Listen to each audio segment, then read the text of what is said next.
Senhor Presidente da Assembleia da República, Senhor Primeiro-Ministro e demais membros do Governo, Senhores Presidentes dos Tribunais Superiores, Senhores Presidentes António Ramalhianes e Aníbal Cavaco Silva, Senhores Capitães de Abril, Senhoras Presidentes João Bosco Mota Amaral, Jaime Gama, Assunção Esteves, Eduardo Ferro Rodrigues, Senhores Primeiros Ministros Francisco Pinto Paulo Sebão, José Manuel Durão Barroso, Senhores Embaixadores, Senhoras Deputadas, Senhores Deputados, Excelências portugueses.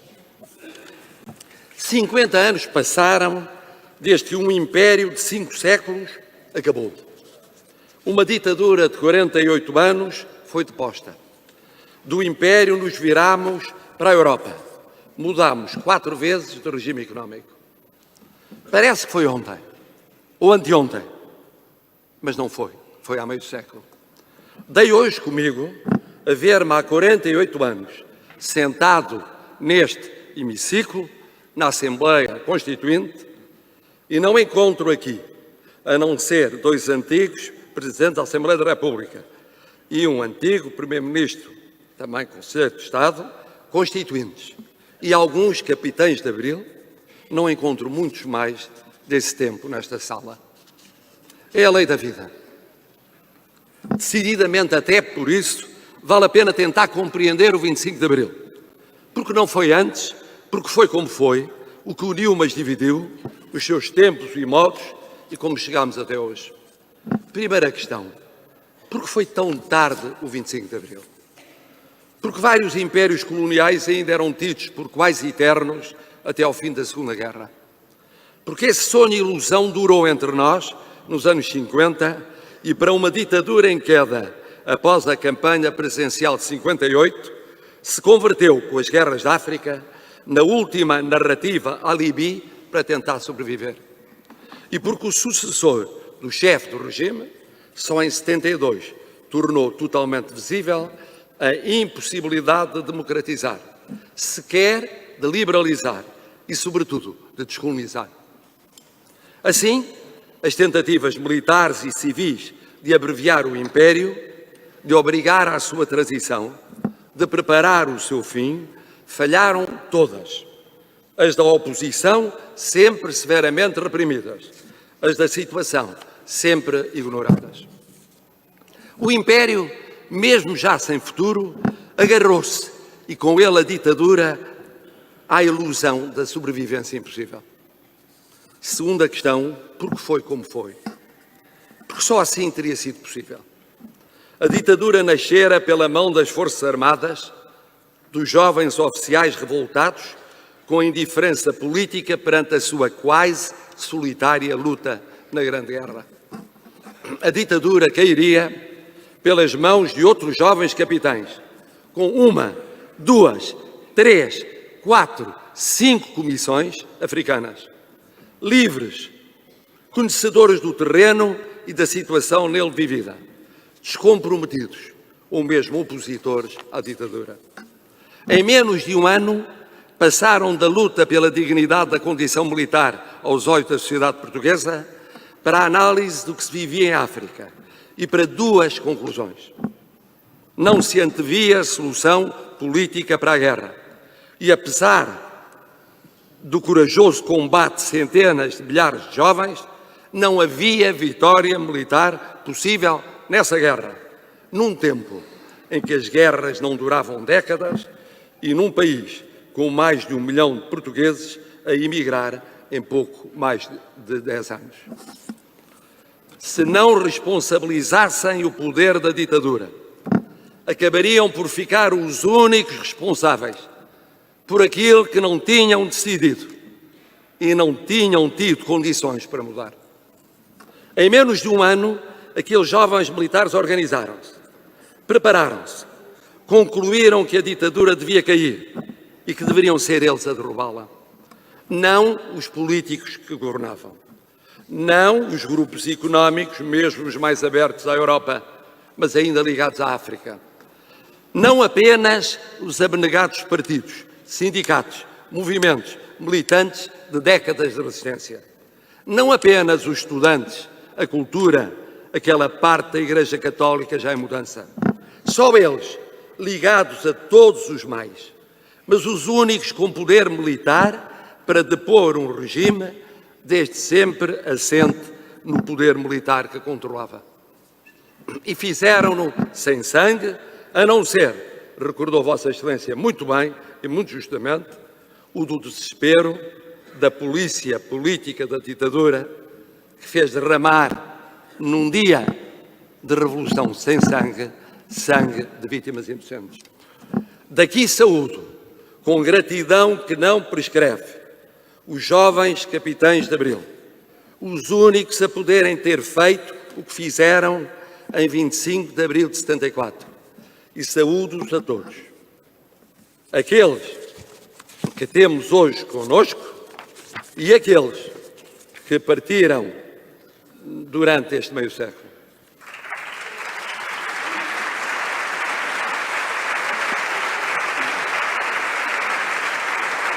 Terceira questão, por que foi tão agitado o pós-25 de abril?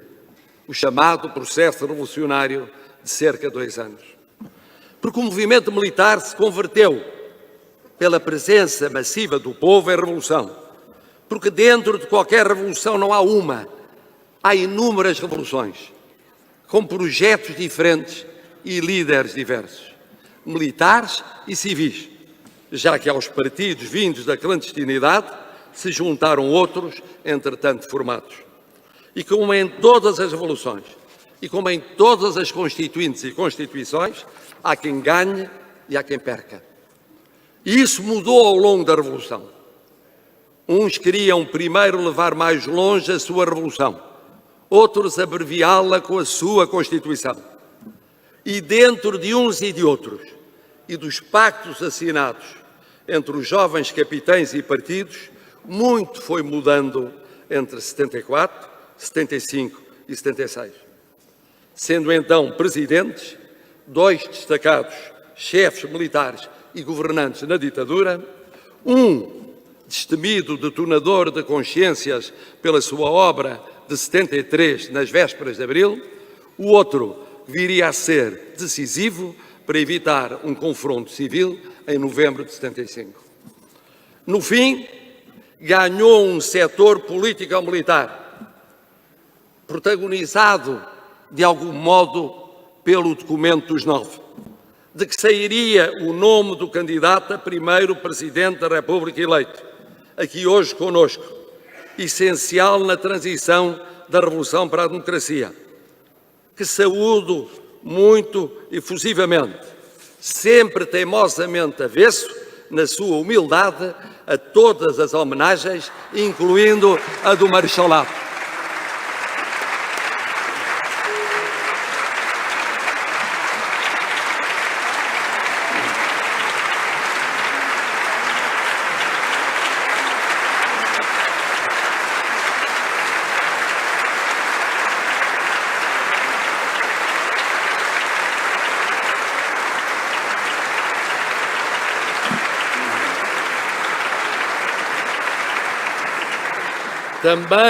Também ganhou um partido que liderou por várias vezes uma frente ampla na Revolução e arbitrou, fui disso testemunha, os dificílimos compromissos na Constituinte.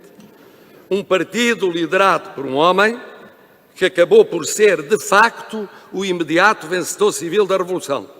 Já não está entre nós, mas este ano celebra-se o centenário do seu nascimento e é justo evocá-lo, até por ter somado um percurso singular na Revolução e na democracia a uma longa luta contra a ditadura.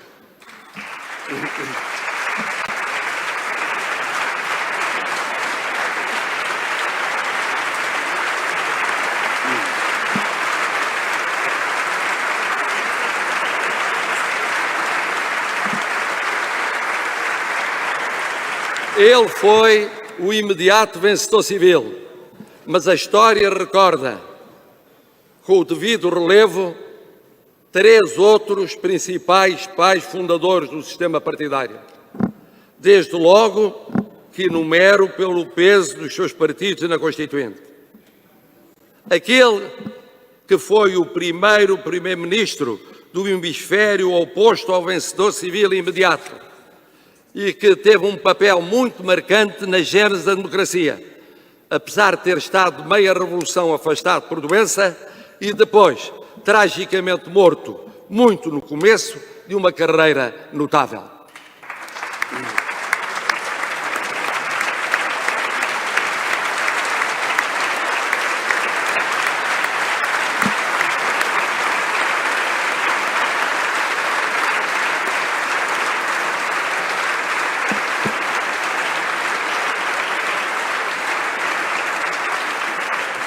O segundo, seguindo a ordem do peso na Constituinte, o mais antigo e mais persistente lutador contra o salazarismo, com mais provas de resistência na prisão, na clandestinidade e no exílio.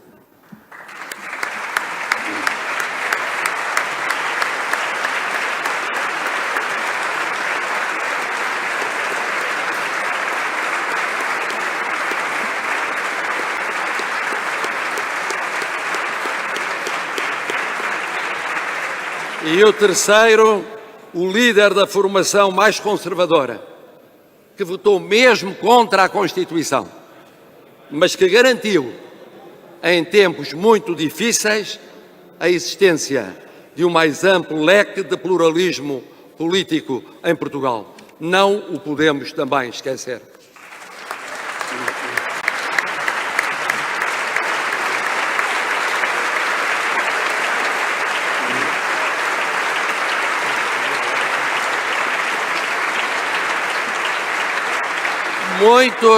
Muitos e muitos outros, como eles, batalharam e tantas vezes venceram.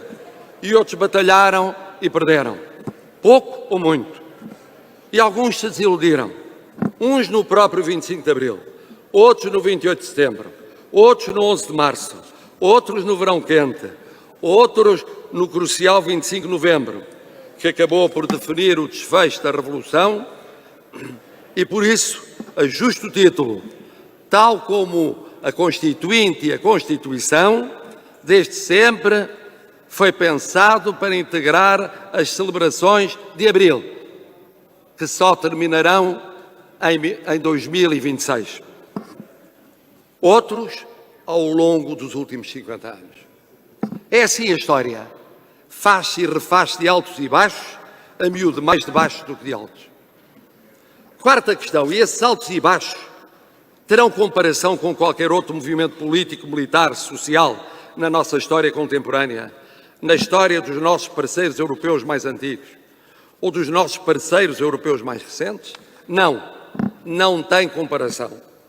O 25 de Abril implicou ao mesmo tempo fim de um império de 5 séculos, fim de uma ditadura de 48 anos, integração económica e política na hoje União Europeia e 4 mudanças de regime económico. De uma economia meio colonial, meio europeia, para afirmadamente europeia. Nacionalizações e expropriações revolucionárias. Reprivatizações mais tardias e lentas, para mãos portuguesas. E anos envolvidos numa parte de mãos portuguesas para mãos estrangeiras. E tudo num tempo concentrado. Descolonização, nacionalizações, expropriações, 74, 75. Fora os efeitos decorrentes. Democratização, só verdadeiramente completada com o fim do período transitório em 82. Entrada na Europa em 86. Reprivatização dos setores-chave da economia a partir de 92 e quase até ao presente. CPLP em 96. Nenhuma outra revolução ou golpe militar foram comparáveis na nossa história contemporânea. 1820, 1910, 1926. Nenhum outro império europeu moderno enfrentou todos estes desafios ao mesmo tempo em menos de 30 ou 40 anos.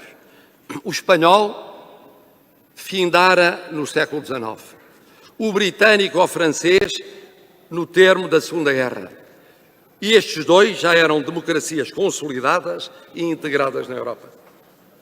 nenhum dos nossos parceiros de leste tivera impérios extra-europeus, nem vivera descolonização, com democratização, com integração europeia e 4 mudanças de regime económico como nós. Por isso é injusto comparar o incomparável, esquecer os custos globais daquilo que vivemos e até os custos da revolução, que só existiu porque a ditadura não soube ou não quis fazer uma transição, ao contrário da vizinha Espanha. Quinta questão. E como foi, com esses custos, com tão complicados prazos, o só ser democracia plena 8 anos depois de 74, só ser integração na Europa 12 anos depois, só ter economia como europeia 18 anos depois, só constituir a CPLP 22 anos depois? Como foi, sabemos. 3 ciclos se sucederam muito diversos. O ciclo da estabilização do regime político de 76 a 86, nascido à esquerda, terminado à direita.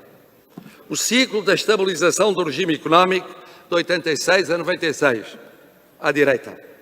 O ciclo dos novos desafios externos e internos, de 96 até hoje, esmagadoramente à esquerda, com 2 janelas à direita. Primeiro ciclo da estabilização do regime político, com 2 protagonistas cimeiros.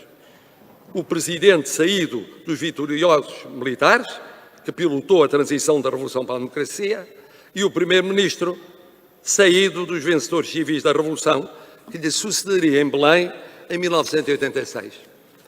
Entre governos partidários, governos presidenciais, cumprimento escrupuloso pelos militares da promessa de regressar aos quartéis em 82, abertura do acesso ao poder executivo do hemisfério de direita. Foram 10 anos agitados, de executivos breves, de indefinição do modelo económico, culminando na adesão às comunidades europeias em 86, assim acabando por escolher o modelo económico para o futuro. Segundo ciclo, o da estabilização do regime económico, também com 2 protagonistas cimeiros. O Presidente da República, primeiro Presidente civil, como fora o primeiro Primeiro-Ministro em democracia, e o mais duradouro, o Primeiro-Ministro em democracia. Ciclo este, que beneficiou da adesão europeia e dos seus fundos, e da permanência do mesmo partido no governo desde 79 até 96, embora com 2 anos partilhados de primeiro. Ciclo que reforçou a estabilidade governativa, introduziu o equilíbrio financeiro e, no quadro do regime económico, lançou as privatizações. O primeiro-ministro viria mais tarde a ser o 4º Presidente da República e o primeiro do hemisfério de direita.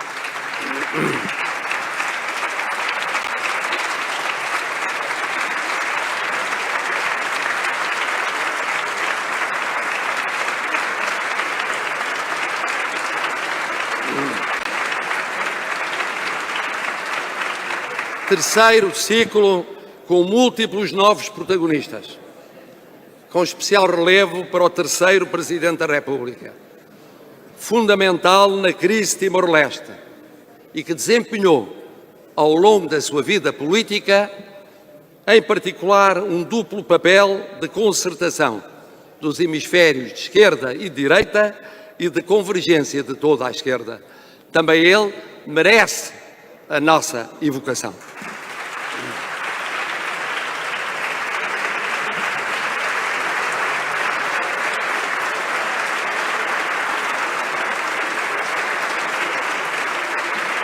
E depois, inúmeros primeiros ministros, de que cito apenas 2 pelos cargos internacionais: o futuro secretário-geral das Nações Unidas e o já passado Presidente da Comissão Europeia.